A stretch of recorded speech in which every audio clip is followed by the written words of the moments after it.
मेरे प्रिय दर्शकों नमस्कार। प्रिय दर्शकों, विश्व ज्योतिष में मैं आपका स्वागत करता हूं और आपको बहुत धन्यवाद देता हूं कि आप मेरे वीडियो बड़ी उत्सुकता से देख रहे हैं। आशा करता हूं आगे देखते रहें। दर्शकों, कभी कभी कोई कुंडली ऐसी आ जाती है, ऊपर से तो ऐसा लगता है अब जिसमें बहुत अच्छे योग हैं। जातक बहुत धनी होगा, जातक को सब प्रकार के ऐश्वर्य सुख साधन मिलेंगे, भौतिक सुख साधन मिलेंगे, बहुत अच्छा होगा। लेकिन जब अंदर खंगालते हैं ना, तो खोखली नजर आती है। और जिसको आमतौर पर पकड़ना थोड़ा सा गहराई का काम होता है। साधारण तौर पर वो ऐसे दोस्त दिखाई नहीं देते, लेकिन जब हम अंदर जितना नीचे सागर की तह में जाते हैं तब हमको मणियां मिलती हैं। इसी तरह से कुंडली का भी हिसाब किताब है। क्या है कुंडली में देखेंगे, पहले उसके शुभ योगों पर विचार करेंगे और फिर उसको क्यों खोखली दिखाई दे रही है या हमको क्यों खोखली दिखाई दी। हो सकता है आपको ना दिखाई दे तो कमेंट बॉक्स में जरूर लिखिए, हमारा भी मार्गदर्शन होगा। दर्शकों, जातक का जन्म 10 अप्रैल 1991 कृष्ण पक्ष एकादशी धनिष्ठा चंद्र बुधवार को हुआ। प्रातः 8:10 हुआ। इसको मैं नवमास इसलिए बनाया, बना के देख सकते हैं। जन्म के समय पे वृषभ लगन हुआ 7 डिग्री लेकर के, शुक्र 2 डिग्री 50 मिनट लेकर के है। द्वितीय भाव में मंगल 10 डिग्री 2 मिनट लेकर के, तृतीय भाव में केतु 008 और गुरु उच्च राशि का 9 डिग्री 59 मिनट लेकर के विराजमान है। नवम भाव में शनि अपनी राशि में है। भाग्य और दसम भाव का स्वामी शनि अपनी राशि में, राहु 008 डिग्री लेकर के, चंद्रमा 27 डिग्री लेकर के मिनट पर है। एकादश भाव में मीन राशि में सूर्य है, 25 डिग्री विराजमान है। और द्वादश भाव में मेष राशि में बुध 3 डिग्री 46 मिनट लेकर के विराजमान है।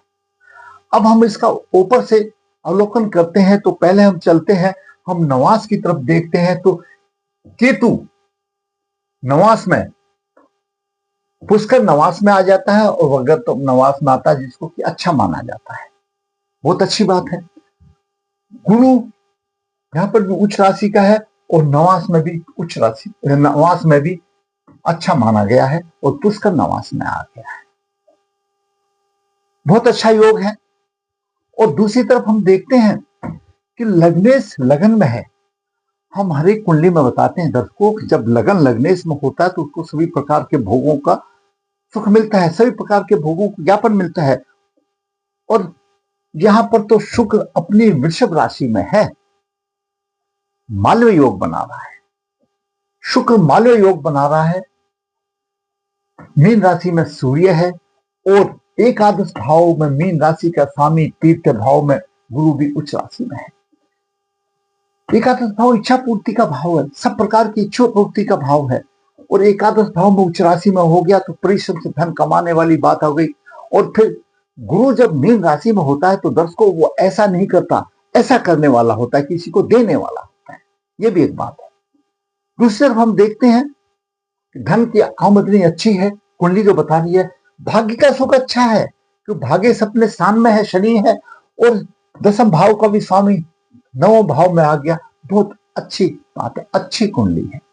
फिर अच्छी कुंडली है तो बुराई क्या है, मैंने आपको इच्छा पूर्ति का भाव भी बता दिया। एकादश भाव में परिश्रम से धन कमाएगा, कई दूसरे रास्ते से धन की बात नहीं। और माता का सुख भी अच्छा है, क्योंकि सूर्य मीन राशि में चला गया, परोपकारी बनता है। और शुक्र भी वृषभ राशि में है और मालव्य योग बना रहा है। और शुक्र जिसका लग्नेश होता है ना दर्शकों, वह जातक बड़ा सुंदर होता है, शरीर उसका बलवान होता, बलिष्ठ होता है और उसका व्यक्तित्व इतना चुंबकीय होता है, लोग उसकी तरफ बरबस खींचे चले आते हैं। हर समय कुछ ना कुछ करने की उसकी धुन सवार रहती है और वो बड़ी योजना बनाकर के काम को कार्यवद देता है। थोड़ी सी गलती भी हो जाए तो वह पछताता है, माल करता है। और फिर कुंडली के हिसाब से जैसा आपने देखा मालव योग बन रहा है, बड़ा अच्छा है। गुरु एकादश भाव सब प्रकार का विदिता, इच्छा पूर्ति का भाव है, परिश्रम करके धन को कमाने वाला सूर्य मीन राशि में, मैंने आपको बता दिया राजा की तरह। ये तो इसके शुभ योग हो गए। और देखिए सप्तम भाव पर गुरु की, शुक्र की भी दृष्टि है और गुरु की भी दृष्टि है। माना गुरु एकादश भाव का स्वामी है, अष्टमेश भी है, लेकिन कहीं तो कुछ ना कुछ तो देगा, तो त्रुटिपूर्ण प्रभाव देगा, लेकिन देगा तो सही और उच्च राशि में है। सप्तम भाव को दो दो शुभ ग्रह देख रहे हैं। शुभता में गुरु सबसे बड़ा शुभ दाता है, उसके बाद शुक्र है, फिर बुध है, लेकिन इनकी शुभता कुछ चंद्र देव के ऊपर भी निर्भर करती है। चंद्रमा भी अच्छा होना चाहिए, वो एक अलग बात है। लेकिन कुछ तो सुख हो, कुछ तो शायद हो, लेकिन जातक को कुछ भी नहीं मिल रहा। जातक परिश्रम करके परेशान हो रहा है, जातक परेशानियां भुगत रहा है। क्या है परेशानियां, मैं अभी आगे चल के बताऊंगा दर्शकों। द्वितीय भाव का स्वामी द्वादश में चला गया और द्वादश भाव का स्वामी द्वितीय भाव में हो गया, धन की हानि हो गई, दैत्य योग बन गया, लोगों की नजर में उसका सम्मान नहीं रहा। ये राशि परिवर्तन योग होने से ये दैत्य योग होता है। द्वितीय भाव का स्वामी द्वादश में और द्वादश का इसमें धन टिकता नहीं, आता तो बहुत है, टिकता नहीं। चलो यहां पर भी एक सब्र संतोषी कर लेते हैं, धन आ रहा है तो जा रहा है, कोई बात नहीं, कर्जा नहीं है, मान लिया जाए। लेकिन और आगे बढ़ते हैं तो आगे क्या है, हम देखते हैं मालव योग है। गुरु भी पंचम दृष्टि से देख रहा है, बहुत बहुत अच्छी बात है। लेकिन दर्शकों यहीं पर बात नहीं रह जाती। 91 का जन्म है और आज कितना साल हो गया, 25 और 9 34 साल उसकी आयु हो गई। भरसक प्रयास कर लिया। वो बोलता है कि मैं जहां भी अपनी कुंडली दिखाता हूं, मुझे हर एक आचार्य, हर एक पंडित जी बताता है तुम्हारे तो बहुत अच्छे योग है, मालव योग है, विशिष्ट योग है। हाँ, मालव योग तो है भाई, तो मालव योग विशिष्टता प्रदान करता है, कुछ शरीर होता है, धनी होता है, संतान भी अच्छी होती है, पत्नी का अच्छा सुख होता है, मालव योग में बहुत अच्छा होता है, उन्नति से होता है, आर्थिक स्थिति अच्छी होती है, वाह वाह वाह, पुल बांध देते हैं। लेकिन ऐसा कुछ नहीं है, कुछ नहीं मिल रहा। सब कुछ होते हुए भी कुछ नहीं मिल रहा। क्यों नहीं मिल रहा, अब ध्यान दीजिए, विचार क्यों नहीं दिख रहा। मालव योग बनाने वाला लग्न शुक्र 2 डिग्री 50 मिनट पर है, राहु की पंचम दृष्टि में है, राहु माना 008 में है, तो ये भी इतना बलवान नहीं है, तो शुक्र को पीट रहा, वो एक अलग बात है। लेकिन शुक्र लग्नेश है, थोड़ा बहुत राहु पीट रहा, टांग खींच रहा है। यहाँ पर एक और ही बात है, शुक्र जब लगन में होता है तो बालक सुंदर तो होता ही है, उसकी काम वासना की शक्ति भी बढ़ जाती है। लेकिन शादी नहीं हो रही, शादी तो शुक्र ने करानी है ना भाई। 34 साल की आयु होगी, शादी नहीं होगी। अगला बोलता मैं रोटी सेक सेक करके परेशान हो गया, मैं खाना बना करके घर में जाता हूँ, मेरे घर खाना बना करके ड्यूटी पर जाता हूँ, मैं कब तक ऐसा करता रहूंगा, और दुनिया अभी मुझे ताने मारने लगी।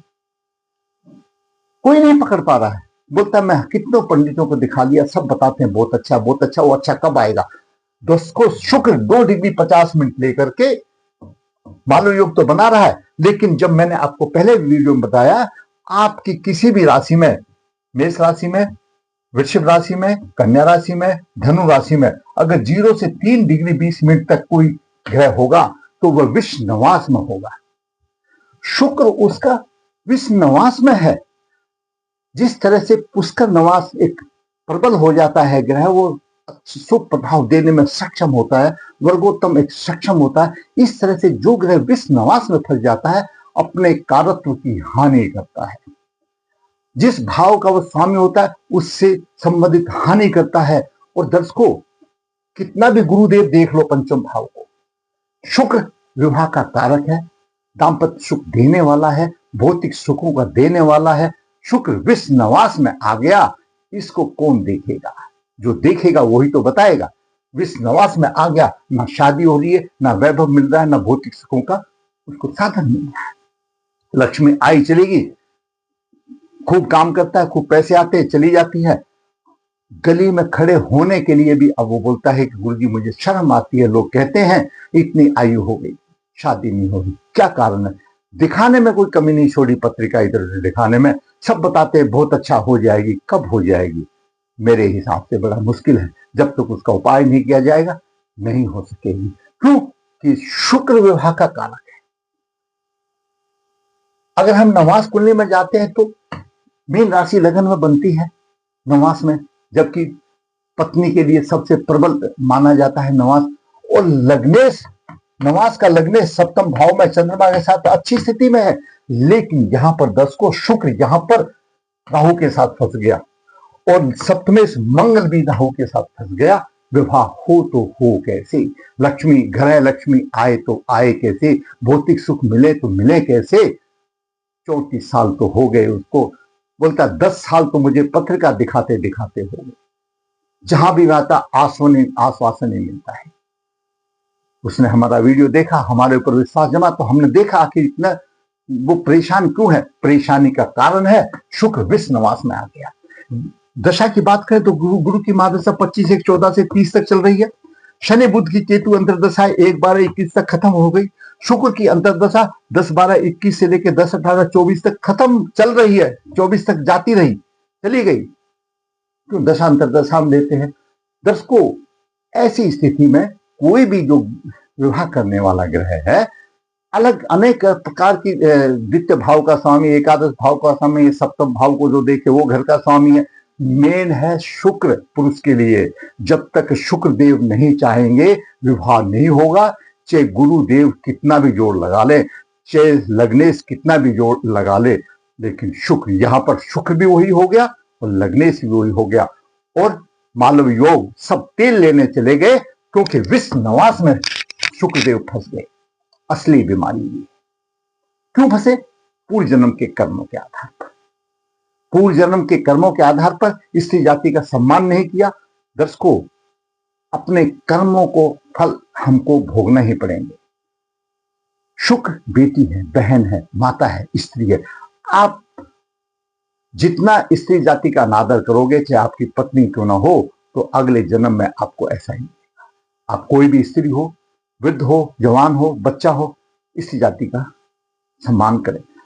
जो ग्रह दोष आ गया उसका प्रायश्चित करें, पूर्व जन्म के कर्मों का प्रायश्चित करें, और मैं कहता हूं आपकी शादी हो जाएगी और आपको फिर ये सारे योग जो सब जो है अच्छे लगेंगे। आदमी को, दर्शकों, अगर आप 56 भोग सामने थाली में डालकर रख दो और उसको दांत ही नहीं है तो खाएगा कैसे? उसका कुछ नहीं। यही कारण इसमें है। भाग्य भी है, पैसा भी है, ये भी है, धन जा भी रहा है, धन आ भी रहा है, लेकिन यहाँ कुछ भी नहीं है। और घर में जब घर की लक्ष्मी नहीं, मैं हमेशा बताता हूँ, घर में जब लाल बिरंगे कपड़े पहने जाते हैं उससे धन गदगद हो जाता है। जब आप ड्यूटी पर निकलते हैं और जब आपकी पत्नी खाना का टिफिन देती है, कहते जी सुनते हो क्या, मैंने अपनी चुटर पुटर लागनी है, कुछ पैसे दे दो। कितना मधुर एक वाक्य है। उसको पूरा करने के लिए विवाह चाहिए, उसके लिए शुक्र अच्छा चाहिए, भोग विलास के लिए शुक्र अच्छा चाहिए। जिसका शुक्र अच्छा है उसका जीवन सुधर जाता है, जिसका शुक्र खराब है उसका बिगड़ जाता है। यहाँ पर स्थिति यही है और यही है। मैंने आपको उपाय भी बता दिया, कारण भी बता दिया, और इस तरह से जातक परेशान है। समय रहते अपनी कुंडली का अवलोकन करा लीजिए और फिर छोड़ दीजिए प्रभु पर। प्रभु भी अवश्य देंगे। श्रद्धा से किया हुआ काम आपका जरूर फलित होगा। अगर आपको मेरा वीडियो अच्छा लगा है तो मैं कहूंगा भाई आप वीडियो को लाइक करें, शेयर करें, और जिसने चैनल सब्सक्राइब नहीं है सब्सक्राइब करें। और आपके दिल में भी कोई पॉइंट है तो आप कमेंट बॉक्स में लिख दीजिए, हो सकता है मेरा भी मार्गदर्शन हो। लेकिन मैं समझता हूं ऐसी कुंडली ऊपर से दिखाई देती है, बहुत अंदर से खाली है, कोई फायदा नहीं। फिर कहूंगा अच्छा लगा तो लाइक करो, शेयर करो, चैनल सब्सक्राइब नहीं है सब्सक्राइब करो। धन्यवाद।